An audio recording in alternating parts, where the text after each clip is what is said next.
고사성어에 호사다마라는 말이 있습니다. 좋은 일에 마귀가 많다. 좋은 일에 마귀의 방해가 많다. 혹은 좋은 일을 실현하기 위해서는 거기에는 반드시 풍파나 고난이 따르기 마련이다. 그런 의미가 들어있다고 할 수가 있습니다. 요즘은 이 호사다마라는 말이 신조어로 호랑이처럼 사납고 다람쥐 같은 마누라. 옆에 오신 마누라에게 혹시 호사다마이십니까? 한번 물어보세요. 남편들의 동반자인 마누라가 늙어가면서 보여주는 변신의 공포 용어라고 할 수가 있습니다. 동양에만 이런 단어들이 있는 것이 아니라 서양에도 있어요. 우리 서양 속담처럼 쓰여지는 말 가운데 Lights are usually followed by shadows 라는 말이 있습니다. 빛은 언제나 그림자를 동반한다. 이런 뜻이 되겠고요. 혹은 After fun comes sorrow. 그러니까 흥미로운 것 다음에는 슬픔이 온다. 그래서 인생에는 빛과 그림자 혹은 축제와 고난이라는 양면성이 존재한다는 사실을 표현하는 그런 말들이라고 할 수가 있습니다. 요즘 우리가 함께 계속 묵상하는 에스라서 오늘 본문에 보면 바벨론에서 포로에서 돌아와 성전 건축을 시작한 그 현장에 갑자기 대적들이 등장합니다. 오늘 본문 시작되는 1절 말씀을 다시 한번 읽겠습니다. 다 같이 읽습니다. 시작. 사로잡혔던 자들의 자손이 이스라엘의 하나님 여호와의 성전을 건축한다 함을 유다와 베냐민의 대적이 듣고 대적이 들었다 그랬죠. 4절에 보겠습니다. 4절 다 같이 시작. 이로부터 그 땅 백성이 유다 백성의 손을 약하게 하여 그 건축을 방해하되. 성전 건축을 시작하자마자 대적들에 의한 방해가 동시에 시작되었다는 말입니다. 성전 건축은 주의 백성들이 바벨론 포로로 잡혀있던 지난 70년간의 수권 사역이었습니다. 또 그것은 돌아온 이스라엘 백성들의 여호와 하나님을 향한 민족적인 헌신이었음에도 불구하고 이 좋은 일을 시작하자마자 그들은 대적에 의한 방해를 직면한 것입니다.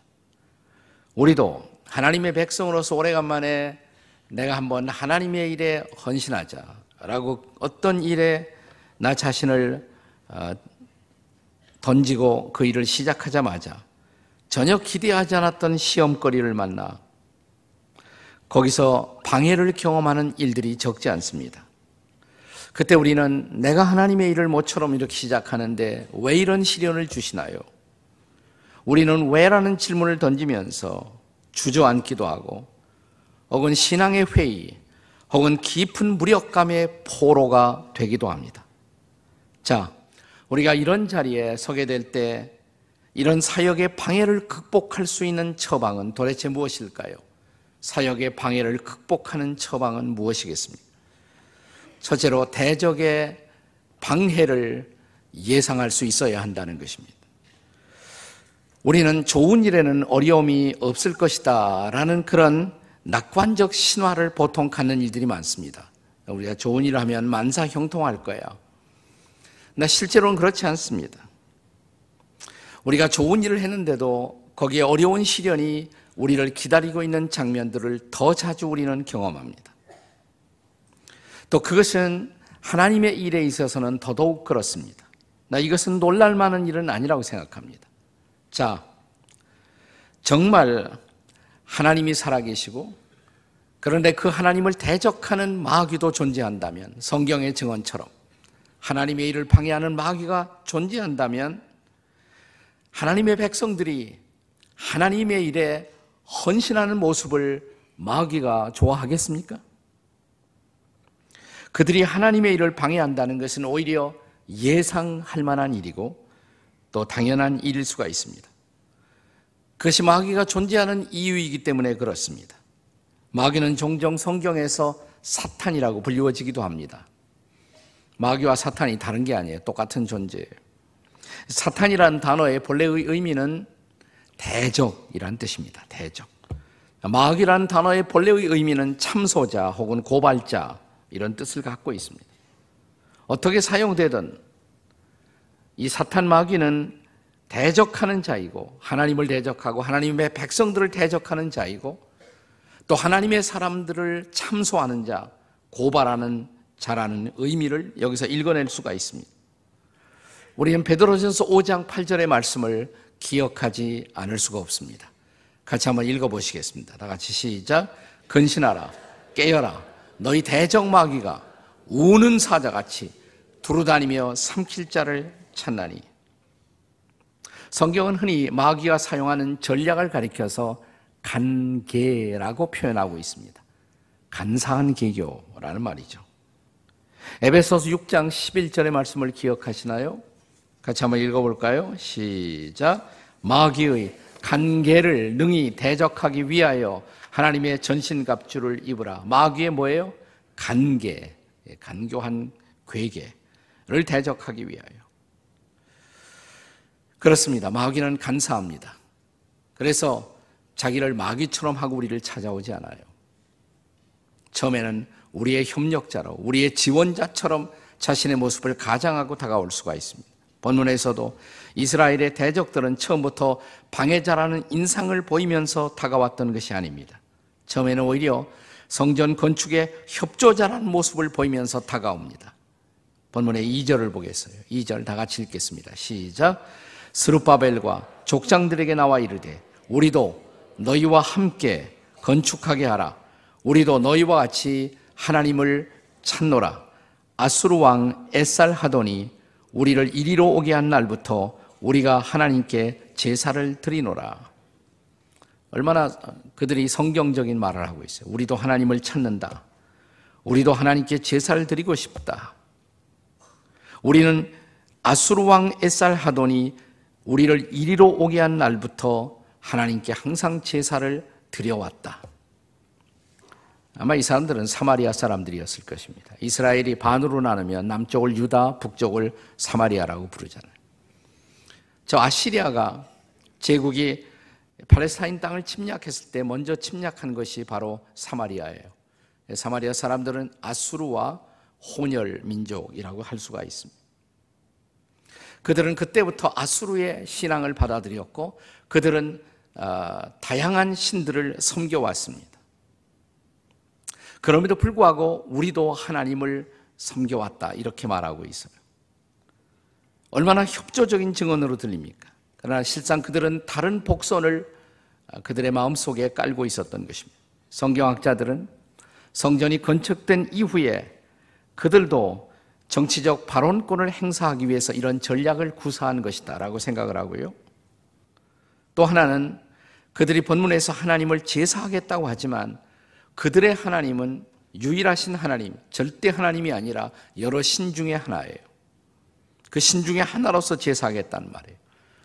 그것은 교묘한 유일신 여호와 신앙을 파괴하는 다원주의적 신앙의 접근 방법이었던 것입니다. 그들은 실로 교묘한 전략을 갖고 자신들을 광명의 천사로 가장하면서 주의 백성들에게 다가와 협력의 손을 내밀고 있는 것입니다. 그러나 이것을 이스라엘 백성들은 다행히 잘 간파했습니다. 자, 그들의 전략이 통하지 않자 오늘 본문 에스라 4장 11절 이하에 보면 후일 아닥사스다 왕을 향한 그들의 전략이 바뀝니다. 소위 참소 전략으로 바뀌는 것을 볼 수가 있습니다. 13절 한번 읽겠어요. 자, 4장 13절에요. 같이 읽습니다. 시작. 이제 왕은 보시옵소서. 만일 이 성읍을 건축하고 그 성곽을 완성하면 저 무리가 다시는 조공과 관세와 통행세를 바치지 아니하리니 결국 왕들에게 손해가 되리이다. 참소하는 전략이에요. 참소하는. 저게 다 세금 안 바치고 독립운동하는 것입니다. 이렇게 참소를 하는 것입니다.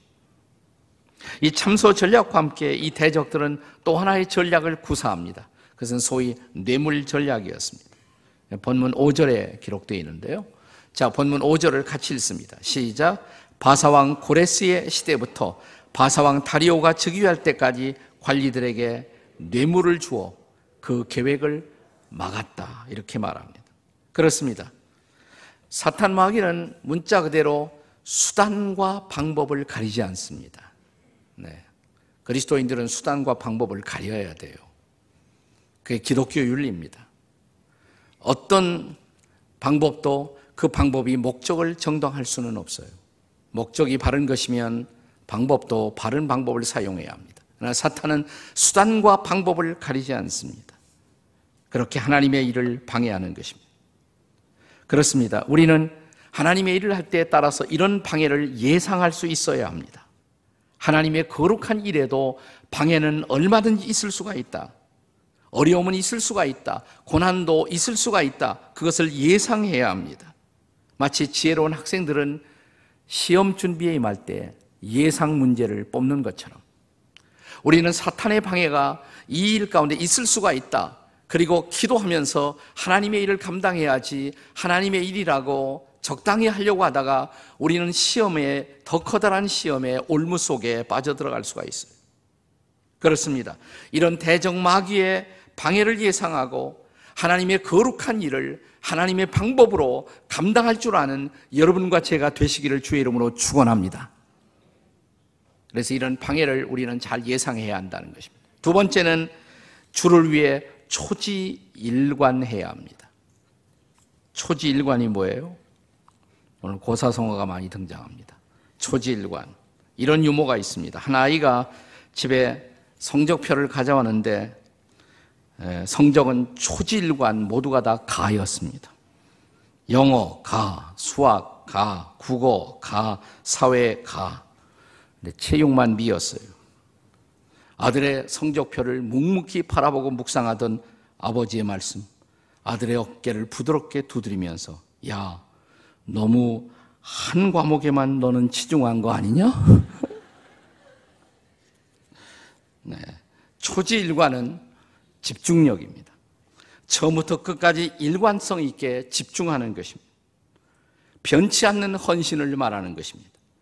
당시 이스라엘 지도자들이 그랬습니다. 본문의 3절을 다시 볼까요? 본문 3절 다시 읽습니다. 시작. 스룹바벨과 예수아와 기타 이스라엘 족장들이 이르되 우리 하나님의 성전을 건축하는데 너희는 우리와 상관이 없느니라.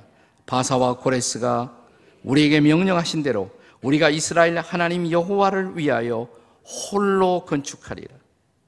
무슨 말이에요? 너희들이 협조를 안 해도 우리 홀로라도 이 일을 완성하겠다. 초지일관하겠다는 것입니다. 하나님을 위하여, 이스라엘 하나님 여호와를 위하여. 이게 초지일관이죠. 우리 한국 사람들은 어떤 대상을 향한 한국인의 충절을 말할 때 또 우리가 많이 사용해온 고사성어가 하나가 있습니다. 일편단심입니다. 네. 임을 향한 변치 않는 붉은 마음, 그것을 우리는 일편단심이라고 불러왔어요. 정몽주의 단심가를 아직도 기억하십니까? 학교 다닐 때 다 외웠죠. 이 몸이 죽고 주고 100번 고쳐주고 백골이 진토되어 넋이라도 잊고 없고 그 다음 마지막이 뭐예요? 임양한 일편단심이야 가실 줄이 있으리라. 네, 바로 이런 일편단심, 이스라엘 하나님, 우리 하나님 여호와를 위하여, 이것이 이스라엘 백성들의 일편단심이 아니겠습니까? 이것이 당시 하나님의 백성들의 일편단심, 초지일관의 정신이었습니다. 초지일관의 반대가 뭘까요? 초지일관의 반대, 또 다른 고사성어, 용두사미. 네, 오늘은 고사성어가 많이 출연합니다. 용두사미가 뭐예요? 용의 머리에 뱀꼬리라는 뜻이죠. 시작은 거창한데 보잘것없는 끝마무리를 뜻하는 말이죠. 사탄의 전략은 언제나 용두사미입니다. 일단 하나님의 일이 시작되면 할 수 없으니까 그 다음은 그것이 용두사미가 되도록 하는 것입니다. 흐지부지 되도록 이 사역 속에 개입해서 우리의 김을 빼놓는 김빼기 전략을 구사합니다. 본문 4절을 한번 보세요. 자, 본문 4절 말씀을 다시 읽겠습니다. 다 같이 시작. 이로부터 그 땅 백성이 유다 백성의 손을 약하게 하여 그 건축을 방해하되 힘을 뺐다 이 말이에요. 손이 약해졌다. 오늘 우리의 헌신은 바로 이 초지일관의 정신을 상실한 채 헤매고 있는 것은 아닌가요? 사랑하는 여러분, 모든 위대한 일 그리고 모든 거룩한 일은 초지일관의 결과였다 하는 것을 잊지 마십시오. 유명한 발명왕 에디슨의 인생의 배후에는 초지일관한 어머니가 있었다고 합니다. 에디슨은 본래 학교 다닐 때 학교 공부에는 관심이 없었어요. 언제나 엉뚱한 공상에 빠져 있었습니다. 네. 그래서 그의 성적은, 학교 성적은 초지일관 끝에서 1등이었습니다. 그럼에도 불구하고 어머니만큼은 이런 아들의 공상을 결코 비웃지 않았습니다. 너 왜 그런 생각을 하게 되었니? 나에게 말해줄 수 있니? 내 생각은 정말 창조적이로구나. 잘 발전시켜보면 좋겠어. 초지일관하게 격려했어요. 그렇습니다. 어머니만큼은 이 아들을 변함없이 일관성 있게 믿어주었습니다. 바로 이런 초지일관의 어머니의 격려가 위대한 발명왕 에디슨을 탄생시킨 것입니다. 사랑하는 여러분, 세상 일에도 그렇다면 하나님의 일에 있어서 이 초지일관의 정신은 얼마나 중요할까요? 그렇습니다. 저와 여러분을 부르신 하나님, 그리고 우리에게 하나님의 일을 맡기시는 그 하나님, 그 하나님의 일 앞에서 초지일관한 정신으로 주의 일 앞에 쓰임받는 여러분과 제가 되시기를 주의 이름으로 축원합니다. 어떻게 인생의 장에 다가오는 방해를 극복하고 하나님의 일을 하나님의 일답게 완성할 수 있을까요? 마지막 세 번째로, 우리는 어둠의 시간을 잘 인내할 줄 알아야 합니다. 자, 이런 이스라엘 백성들의 초지일관한 헌신에도 불구하고, 자, 성전 건축의 사역, 그 사역은 어떻게 진행되었을까요? 이제 에스라 4장의 마지막 두 구절, 23절과 24절의 말씀을 다 함께 읽겠습니다. 마지막 두 구절 다 같이 읽습니다. 시작. 아닥사스다 왕의 조소 초본이 르흠과 서기관 심세와 그의 동료 앞에서 낭독되매 그들이 예루살렘으로 급히 가서 유다 사람들을 보고 권력으로 억제하여 그 공사를 그치게 하니, 24절에요. 이에 예루살렘에서 하나님의 성전 공사가 바사왕 다리오 제2년까지 중단되었더라. 결국 공사가 중단됩니다.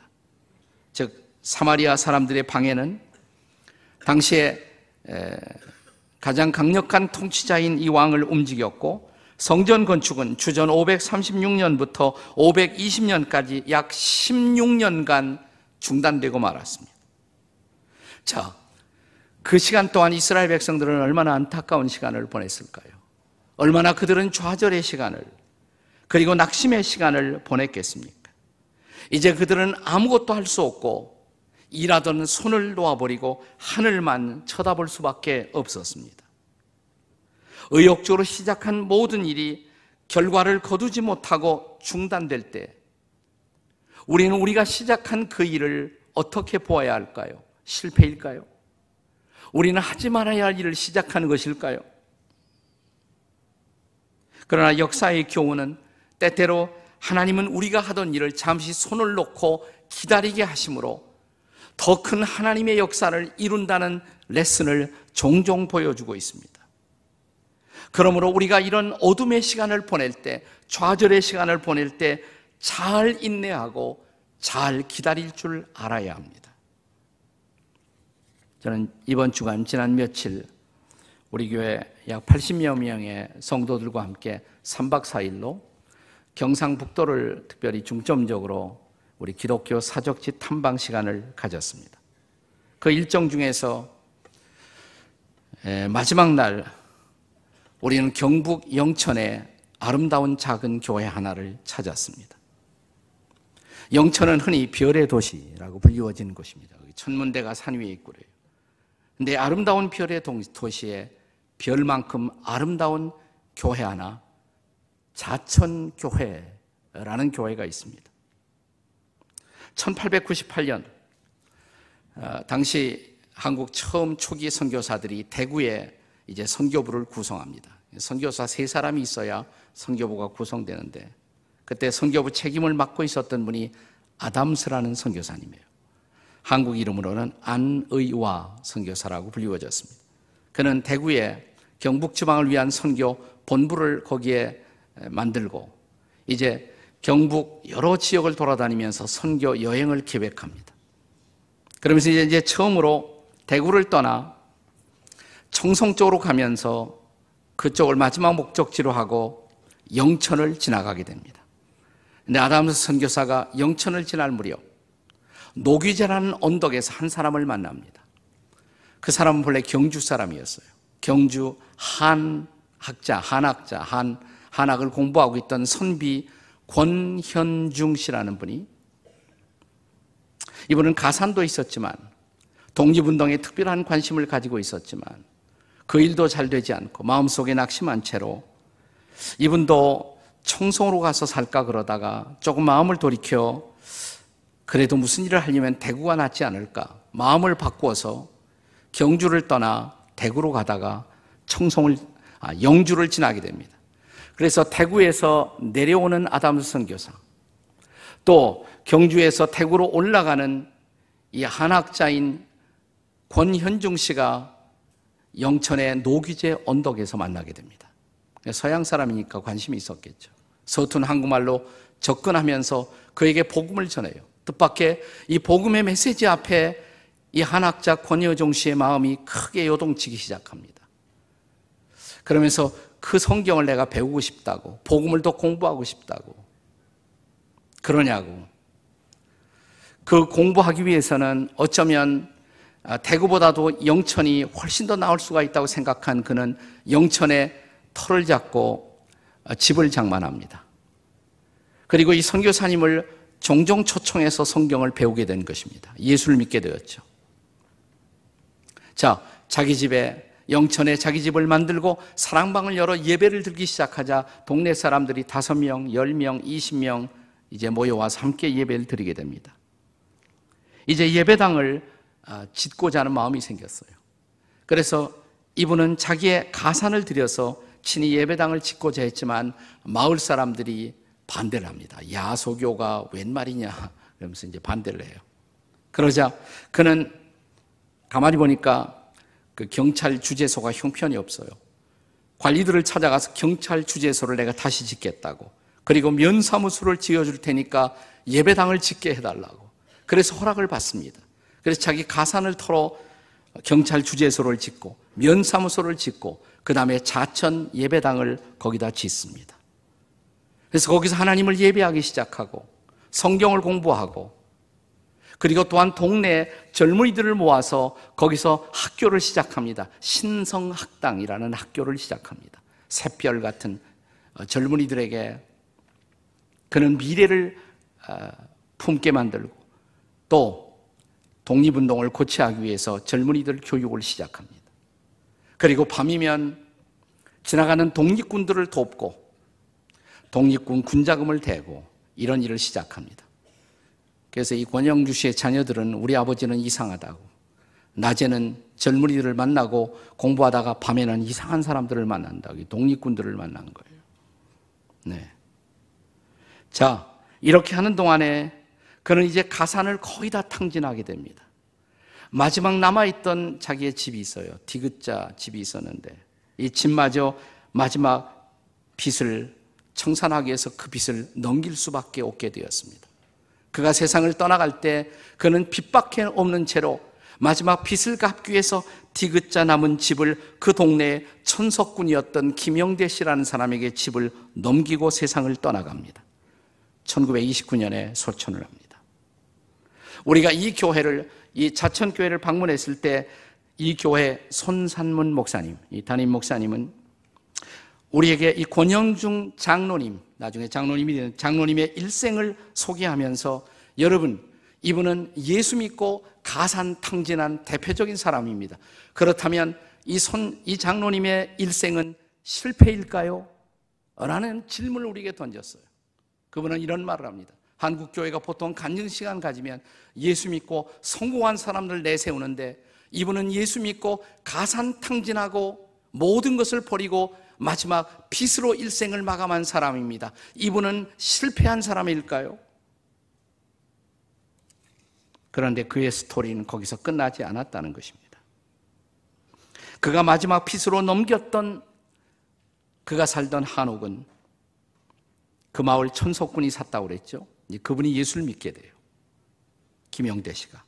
그 아들도 예수를 믿고, 그 아들 김경대 선생이 지난 2006년, 얼마 안 됐잖아요. 2006년에 그 집을 이 자천교회에 다시 기증을 합니다. 그러니까 권영준 장로님이 살던 그 집이 지금은 자천교회 교육관이 됐어요. 아주 아름다운 교육관이에요. 이 교육관 앞 한옥은 처음에 디귿자였는데 이제는 미음자가 되고, 그 앞에는 신성학당이라는 팻말이 붙어 있습니다. 신성학당. 아주 예쁜 곳이에요. 지금 이곳은 많은 젊은이들의 수련장으로 빌려줍니다. 방들이 상당히 많이 있어요. 여기 와서 얼마든지 수련을 할 수가 있어요. 수많은 한국의 젊은이들이 즐겨 찾는 그런 신앙훈련의 영적 장소가 된 것입니다. 더욱 놀라운 것은 해마다 8.15가 되면 권영중 장로님의 후손들이 한 3, 4대가 여러 가족들이 함께 모여 여기서 수련회를 갔습니다. 그러면서 그들은 자랑스러운 할아버지 권영준 장로님의 신앙을 이어가고 있다는 사실입니다. 그리고 권영준 장로님의 아들 권오진 성도는 1948년에 이 자천교회의 세 번째 장로가 되어서 이 교회의 섬김의 헌신을 계속 이어가고 있었다는 사실입니다. 자, 그런데 이 권현중 장로님의 생애 속에는 더 이상 아무것도 할 일이 없어서 손을 놓고 하늘밖에 쳐다볼 수 없는 그런 낙심의 시간이 그분의 인생의 시간 속에 있었다는 것입니다. 열심히 교회를 시작했지만 교회는 일제의 탄압으로 더 이상 진척되지 못하고 교세는 줄어들고, 그리고 독립운동을 위해서 가산을 다 털었지만 조국은 해방될 기미를 보지 못하고 일제의 탄압은 더 가속화되고 있었고, 허우적거리는 민족의 모습을 바라본 채 자기 일생을 들였던 모든 일들이 아무런 결과를 보지 못했던 허탈한 어둠의 시간이 그분에게도 있었다는 것입니다. 그러나 그분은 결코 낙심하지 않았다고 합니다. 그는 언제나 기도했고, 그는 언제나 하나님이 거두실 때가 있음을 믿었다고 합니다. 그리고 이런 믿음을 하나님은 부끄럽게 하지 않았습니다. 지금 이 자천교회를 방문해 보시면 이 교회의 입구에 바로 이 권영준 장로님의 묘가 기다리고 있습니다. 묘지가 있어요. 권영준 장로의 묘 이렇게 쓰여 있어요. 그 옆에는 기념비가 세워져 있습니다. 그 기념비에는 이렇게 써 있습니다. 하나님의 복음의 씨앗이 열매를 맺어 이곳에 믿음의 터가 세워지다. 이어지는 말 계속해서 읽어보시면 하나님의 뜻을 받들어 그리스도의 일꾼된 그의 숭고한 신앙 정신을 여기에 아로새긴다고. 바로 그의 숭고한 신앙 정신을 배우기 위해서 이 시골의 작은 교회지만 1년이면 15,000 이상의 수많은 사람들이 이곳을 찾고 여기에서 신앙의 레슨을 배우고 있다는 사실입니다. 그의 인생이 실패했을까요? 사랑하는 여러분, 중요한 것은 고난의 시간, 어둠의 시간을 우리가 잘 견딜 줄 알아야 한다는 것입니다. 그리고 초지일관해야 한다는 것입니다. 하나님이 내게 맡겨주신 일로 이 일을 시작했다면 어려움이 있어도 낙심치 말아야 합니다. 견뎌야 합니다. 버텨야 합니다. 잘 인내해야 합니다. 기도해야 합니다. 그러면 마침내 놀라운 결실의 시간이 찾아올 것입니다. 사랑하는 여러분, 우리가 시작한 하나님의 일이 방해에 직면할 때 놀라지 마십시오. 있을 수 있는 일입니다. 사탄은 언제라도 우리를 방해하려고 시도할 것입니다. 그러나 초질관하십시오. 그리고 기도하십시오. 기다리십시오.